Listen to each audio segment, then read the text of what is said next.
Grabe, sobrang mamaw mga idol ni Carl Tamayo sa Korea. Parang imposible yung ginawa niyang fadeaway shot. Masama tuloy ang titig ng kalabang import kay Kabayan. Na-hype naman si Justin Gutang nang maisahan niya si Carl Tamayo. Nang hinayang mga idol ang fans ni Tamayo sa kanyang career high. Game day para sa ating kababayan na si Carl Tamayo na siya namang naglalaro sa Korean Basketball League. Mamaw si Carl Tamayo mga idol sa huling 14 games niya sa KBL. Nag-average ito ng 15.9 points and 6.6 rebounds per game.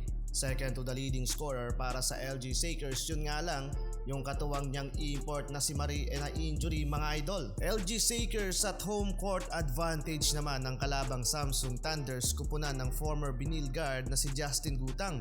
Opening ng frame, nakasabit agad ng end one opportunity ang former teammate ni Renz Abando na si Daryl Monroe mula kay Justin Gutang. 5-0 run mga idol ang bukana ng visiting team sa early quarter, habang first field goal ni Carl Tamayo ay nagmula yan sa painted area.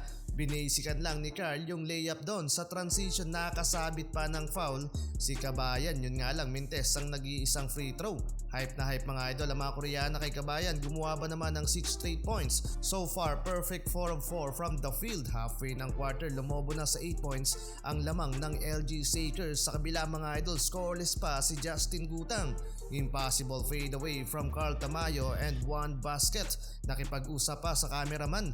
Nagpasikat pa sa outside shooting. Grabe ang kumpiyansa ni Tamayo na tumira sa labas. Samantalang nagpapakilala na din mga idol ang bagong import ng LG na si Brian Griffin mula sa open court 200 slam dunk. Ito yung gustong gusto ng mga taga-Korea, ang dakdak. Lamang ng 5 points ang LG Sakers sa pagtatapos ng first quarter, 23-28. 13 points na mga idol para kay Tamayo. Second quarter na mga idol, naitala ni Justin Gutang ang kanyang unang field goal mula sa pull-up jumper. Hype na hype mga idol ang former Binil guard nang maiwan niya si Carl Tamayo para may baba sa 1 point ang lamang ng visiting team. Gumanti naman mga idol ng mid-range pull-up jumper si Carl Tamayo. Bilib na bilib yung bench ng LG sa tira ni Kabayan. Napahawak pa sa ulo itong bantay ni Carl nang maiwan mula sa dribble drive offense. 17 points na mga idol para sa ating Gilas big man.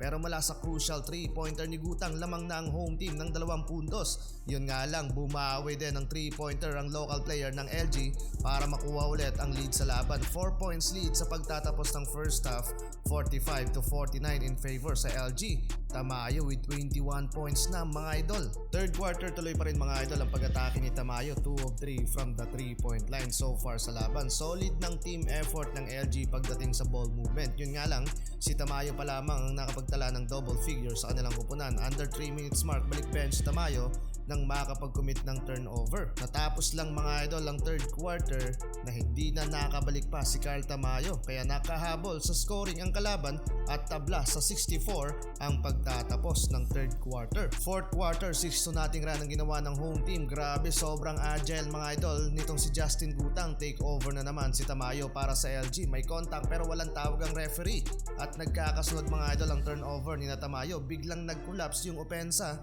at depensa. Pinalobo pa sa 8 points ang lead ng home team mula sa step back 2-point shot ni Gutang.